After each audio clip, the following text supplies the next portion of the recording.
नमस्कार, मैं हूं कुकू टीवी अखबार का लेखक अमन। मैं अभी अभी एक अजीब से गांव से लौटा हूं, जहां पुलिस वाले जेल में थे और चोर गांव को संभाल रहे थे। यह खबर मैंने कुकू टीवी अखबार के लिए छापी है। आप इसे कुकू टीवी पर जाकर चेक कर सकते हैं। हेडलाइन है जादुई उल्टा जेल। अब मैं कोई नई कहानी की तलाश में हूं, इसीलिए मैं आया हूं तिलस्मी गांव में नेहा नाम की औरत से मिलने, जिसने गांव वालों की जिंदगी बदल दी अपने प्रभावशाली किताबों से। सुना है उनके पास कोई दिलचस्प कहानी है जिसे मैं अपने अखबार में डाल सकता हूं।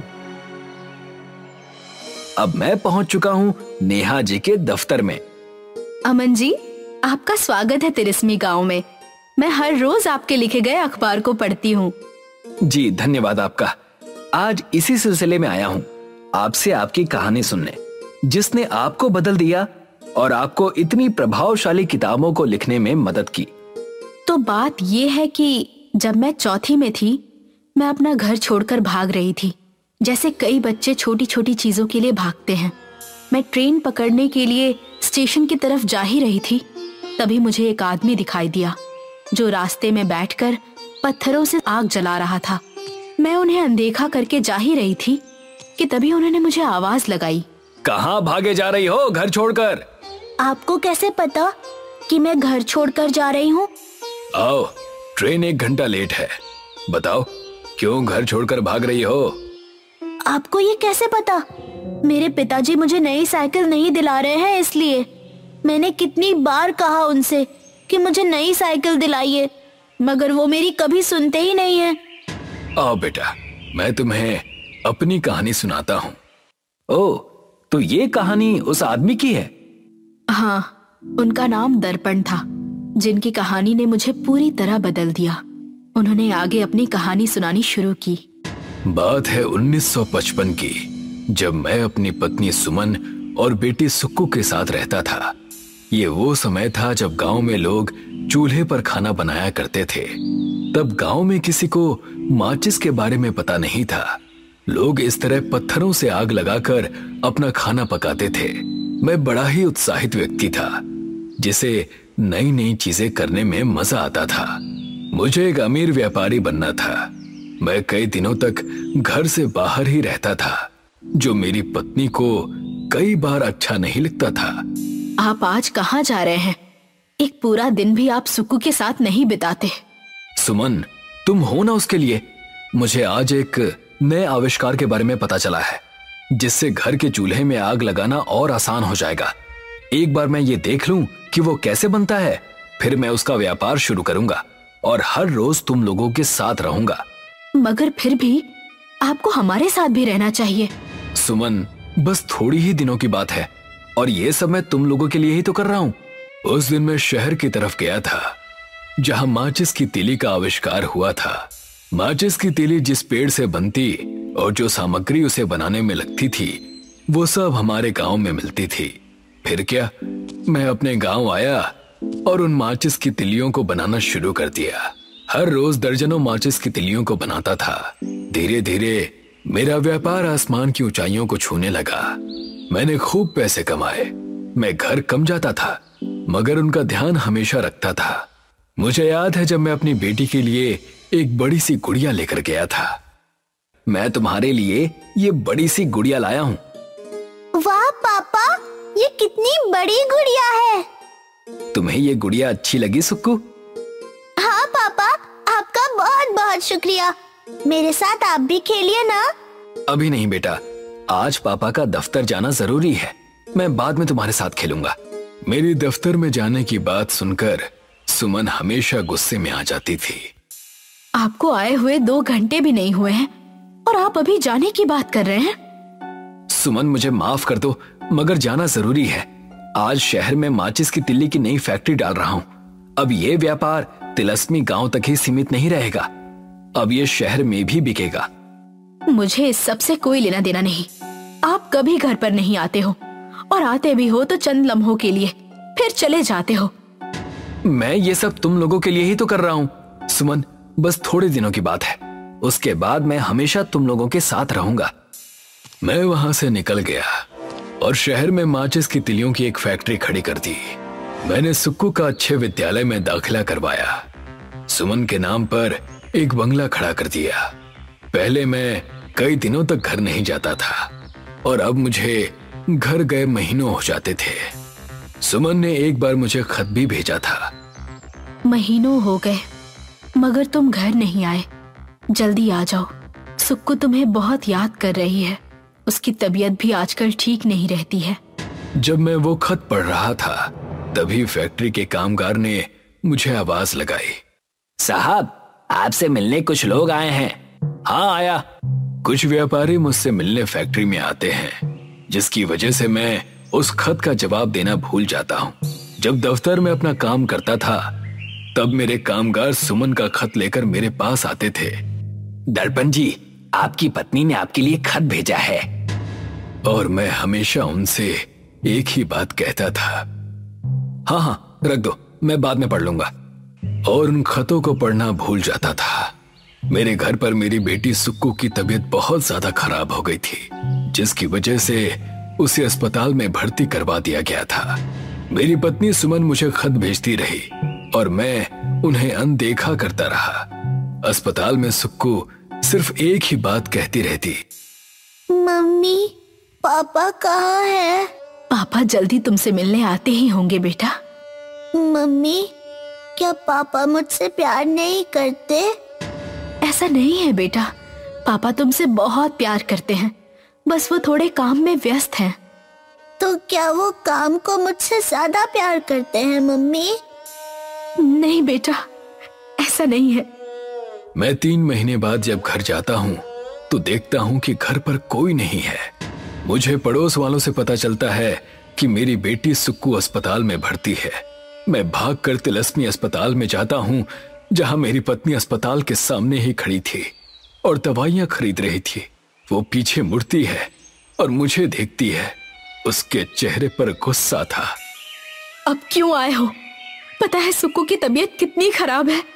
इतने खत लिखे मैंने तुम्हें, किसी एक का भी जवाब नहीं दिया तुमने। सुक्कू इतनी बीमार है मगर उसने कभी ये नहीं कहा कि मुझे गुड़िया चाहिए। मैं ठीक तो हो जाऊंगी ना। वो सिर्फ तुम्हारी राह देखती रही और तुम अपने व्यापार को बढ़ाते रहे। असलियत तो ये है कि तुम्हें हमसे कोई प्यार ही नहीं है। ऐसा नहीं है सुमन, ये सब तो मैं अब ये मत कहना कि ये सब तुम हमारे लिए कर रहे थे। हमें इस बंगले और अच्छे कपड़ों की जरूरत नहीं थी, हमें बस तुम्हारा साथ चाहिए था। सुमन की ये बात सुनकर मुझे एहसास हुआ कि वो आदमी जो सिर्फ अपने परिवार के साथ खुश है, मुझसे ज्यादा अमीर और सफल है। मैं अपनी बेटी से मिलने गया। पापा, आप आ गए? बेटा, मुझे माफ कर दो, मैं तुमसे मिलने नहीं आ पाया था। अब आप मुझे छोड़कर नहीं जाओगे ना? नहीं बेटा, अब पापा तुम्हें कभी नहीं छोड़ेंगे। मेरी पत्नी मेरे साथ खड़ी थी। हमें नहीं चाहिए कि आप ढेर सारे पैसे कमाओ, हमें बस ये चाहिए कि आप हमेशा हमारे साथ रहो। एक दिन सभी समझ जाएंगे कि ये पैसा, ये घर और भौतिक वस्तुएं कोई मायने नहीं रखती। जो मायने रखता है वो है तुम्हारे करीबी लोगों की भलाई, जिनसे तुम्हारी खुद की भलाई जुड़ी होती है। और आज मुझे ये बात समझ आई थी। आपकी बेटी को क्या हुआ और आपके व्यापार का क्या?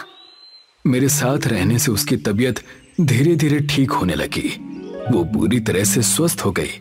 और जहां तक मेरे व्यापार की बात है, तो जिस दिन मुझे पता चला कि मेरी बेटी बीमार है और मैं उसके साथ नहीं था, मुझे बहुत अफसोस हुआ। और उसी गुस्से में मैंने अपनी माचिस की तिली की फैक्ट्री को आग लगा दी और तिलस्मी गांव में एक छोटी सी माचिस बेचने की दुकान खोल ली। मैंने अब दौलत के पीछे भागना बंद कर दिया है। आप ठीक कहते हैं। जाओ बेटा, तुम्हारी ट्रेन आ गई है, तुम्हें जाना था ना? नहीं, मैं अपने परिवार को छोड़कर कभी नहीं जाऊंगी। मेरी एक बात याद रखना बेटा, व्यस्तता हमारे परिवार और दोस्तों के प्रति हमारी जिम्मेदारियों को नजरअंदाज करने का बहाना नहीं है। अंत में तुम जान जाओगी कि असली दौलत वही है जो तुम्हारे पास पहले से है, तुम्हारे अपने लोग। ये तो बड़ी अच्छी कहानी है, इससे हमें बहुत कुछ सीखने को मिलेगा। मैं इस कहानी को जरूर कुकू टीवी अखबार के लिए लिखूंगा। मगर एक बात बताइए नेहा जी, फिर आप उनसे दोबारा नहीं मिली? मैं घर जाने लगी, मगर मैंने सोचा कि दर्पण जी को आखिरी बार शुक्रिया कह दूं, इसलिए मैंने पीछे मुड़कर देखा, लेकिन वो वहां से गायब हो चुके थे और 2 पत्थर वहीं रखे हुए थे, मगर दर्पण जी कहीं दिखाई नहीं दिए। मुझे पूरा विश्वास है कि वो अपने परिवार के साथ बहुत खुश होंगे। नेहा जी, आपका धन्यवाद इतनी दिलचस्प कहानी सुनाने के लिए। चलिए, अब मुझे जाना होगा। मुझे कुकू टीवी अखबार के लिए और भी खबरें लिखनी है। अहमदाबाद के एक शहर में पूरब अपनी धर्मपत्नी के साथ रहता था और पतंग बेचने और बनाने का कारोबार किया करता था। हर साल वो मकर संक्रांति के समय खूब सारे पतंग बनाता और हर पतंग के सीजन में कुछ पैसे कमा लेता। लोग अच्छी इच्छा से पतंग खरीदते और बड़ा मन लगाकर पतंग उड़ाते, लेकिन धीरे धीरे कई और पतंग वालों ने अपने व्यापार वहीं खोल दिए और वो सस्ते और प्लास्टिक के पतंग और मांझा बेचने लगे। ये दूसरे लोगों के पतंग के व्यापार से हमारा बहुत नुकसान हो रहा है। लगता है अब पतंग का कारखाना बंद करके हमें कुछ और करना होगा। क्या अभी धंधा मंदा चल रहा है, इसका ये मतलब नहीं है कि हम अच्छे व्यापारी नहीं हैं। समय के हिसाब से सब अच्छा हो जाएगा। हमें कुछ दिन और इंतजार करना चाहिए। पूजा की बातों को सुनकर पूरब शांत हो जाता है। उसके पड़ोस में ही सोमेश और रमेश दोनों भाई रहते थे। देखा देखी करके उन्होंने भी अपनी पतंग की दुकान खोल ली थी। इस बार हम पतंग और सस्ती और खूब सारी बेचेंगे। बस आप प्लास्टिक वाले मांझे मंगवा लीजिए। हम इस व्यापार से बहुत पैसे कमाकर शहर छोड़ देंगे। छोटे, तू चिंता मत कर, मैं इसे संभाल लूंगा। मैं ज्यादा से ज्यादा नकली और सस्ते पतंग लाऊंगा जो बस दिखने में अच्छे हों, लेकिन उड़ते ही फट जाए। रमेश और सोमेश के पतंग ज्यादा बिकने की वजह से पूरब और उसकी पत्नी दोनों परेशान हो गए। रमेश की पतंग की दुकान पर भीड़ लगी रहती, वहीं पूरब के दुकान पर उसके कुछ पुराने ग्राहक आते। पूरब भैया, पतंग दिखाना जरा। पिछले साल जो तुमने पतंग दी थी खूब चली थी। जी ये देखिए, हमारे पास ये नए नए पतंग आए हैं जो बहुत मजबूत हैं, हवा के झोंके के साथ बहुत अच्छे से और ऊपर उड़ने वाले पतंग। भैया, पतंग तो अच्छे हैं लेकिन दिखने में नहीं। आजकल फैशन का जमाना आ गया है। आप कहाँ पुराने पतंग लिए बैठे हैं। तभी वहाँ पर उस व्यक्ति का दोस्त आ जाता है। अरे तू यहाँ क्या कर रहा है? चल चल यही सामने वाले दुकान पर, वहाँ चलकर देख क्या क्या पतंग आए हैं, बहुत अच्छे अच्छे। पूरब की दुकान से वो रमेश की दुकान जाकर पतंग खरीदने लगते हैं। पूरब इस बात से नाखुश होकर दुकान बंद करके चला जाता है। हम कैसे अपना व्यापार बढ़ाएं? आए हुए ग्राहक भी हमारा पतंग नहीं खरीद रहे। कहाँ जाएंगे हम अब और क्या करेंगे? आप भी सस्ते और प्लास्टिक के पतंग बेचना शुरू कर दीजिए। मैं तो कहती हूँ आपकी भी कुछ कमाई हो जाएगी। मैं व्यापारी जरूर हूँ, लेकिन लोगों के विश्वास का व्यापार मैं नहीं करूँगा। हम ऐसे ही अपना काम करेंगे और करते रहेंगे। पूरब को दुखी देखकर पूजा बाजार से जलेबी और समोसा लाकर उसे खुश करने की कोशिश करती है। पूरब जलेबी और समोसा देखकर खुश हो जाता है और खाने लगता है। अचानक उसने सोचा कि अगर जलेबी और समोसा के आकार का पतंग बनाकर बेचे तो आजकल फैशन है और लोगों को बाहर का खाना पसंद भी है। पूजा, मेरे पास एक मस्त आइडिया आया है। क्यों न हम अपने कारखाने में समोसा और जलेबी के आकार के पतंग बनाकर बेचें। इससे हमारा व्यापार शायद चल जाए। लेकिन हम ये सब करेंगे कैसे? और इसके लिए तो बहुत समय लगेगा। तब तक रमेश अपनी दुकान बहुत जोरों शोरों से चलाएगा। पूरब और पूजा अपने दुकान के लिए कारखाने में जाकर पतंग बनाने लगे। समय की कमी होने की वजह से सिर्फ 2000 अलग अलग खाने के पतंग बनाकर उसे बेचने के लिए तैयार करने लगे। रमेश के दुकान के नकली प्लास्टिक वाले पतंग बिकने लगे। लोगों ने प्लास्टिक के पतंग और नकली मांझा खूब सारा खरीद लिया। दूसरी तरफ पूरब ने 2000 पतंग बनाए थे और सारे जलेबी, समोसा, फाफड़ा, ढोकला और कई प्रकार के खाने के आकार के थे। वहीं रमेश के प्लास्टिक के नकली पतंग और मांझे बिक गए थे। आज अच्छी कमाई हुई है।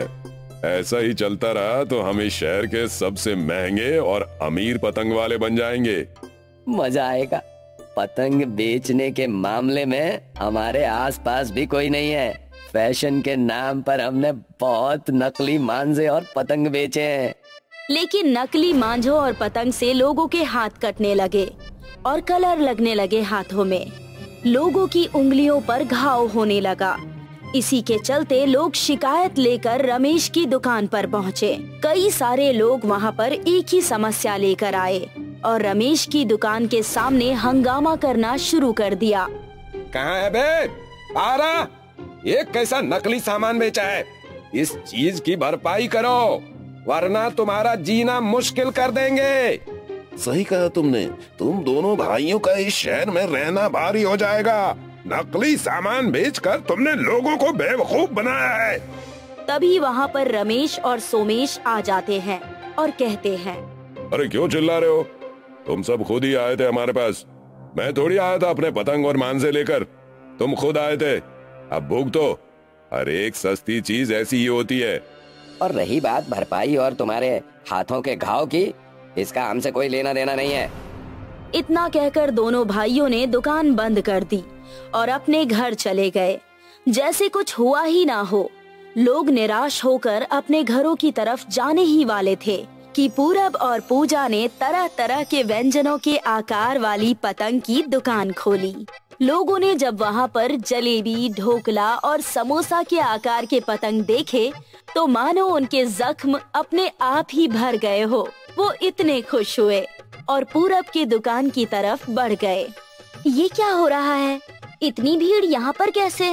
अरे भाग्यवान, ये हमारी मेहनत का नतीजा है और कुछ नहीं।